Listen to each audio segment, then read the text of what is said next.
अस्सलाम वालेकुम जी, welcome to ज़ोजा Wasim vlogs. और आज का व्लॉग नहीं है, आज की है जी रेसिपी दम पुख्त रोश जिसे हम कहते हैं, वो जी हमने बनाया है और नहायत ही लजीज और मज़ेदार बनेगा अगर आप ये वाली रेसिपी फॉलो करेंगे तब।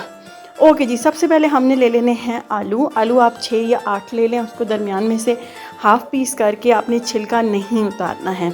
उसके बाद आपने ले लेना है मटन, बीफ या आप दुम्बा लेना चाह रहे हैं, जो भी चीज़ लेना चाह रहे हैं वो आपने अच्छे तरीके से इस तरीके से उसकी तह लगानी है।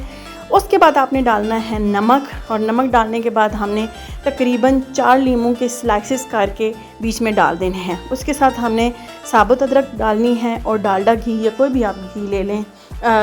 देसी घी लेने से उसका जायका बहुत ज़्यादा वो जैसे बहुत दिल मकने वाला हो जाता है वैसे हो जाएगा। डालडा घी का हाफ़ पैकेट डालने के बाद आपने इसमें जी डालना है लेमन जूस। तकरीबन 5 या 6 लेमन का जूस डालेंगे। लेमन जूस की वजह से उसका टेस्ट काफ़ी जो है ना वो इन्हेंस हो जाएगा।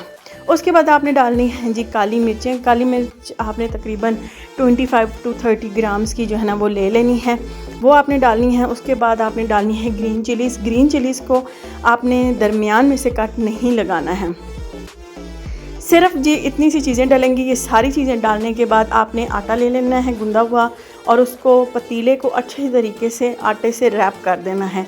ये इसलिए लगा रहे हैं ताकि स्टीम किसी भी किस्म की बाहर ना आए और अच्छे तरीके से जो है ना वो गोश्त गल जाए।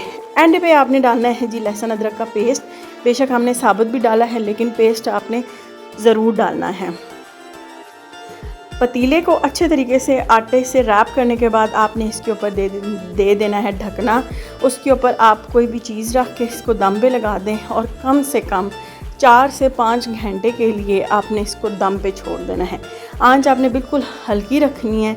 और ये देख लें जी मज़ेदार सा मटन रोस्ट जो है ना वो हमारा तैयार हो गया है। पानी अगर ज़्यादा है तो आपने उसको ड्राई कर लेना है।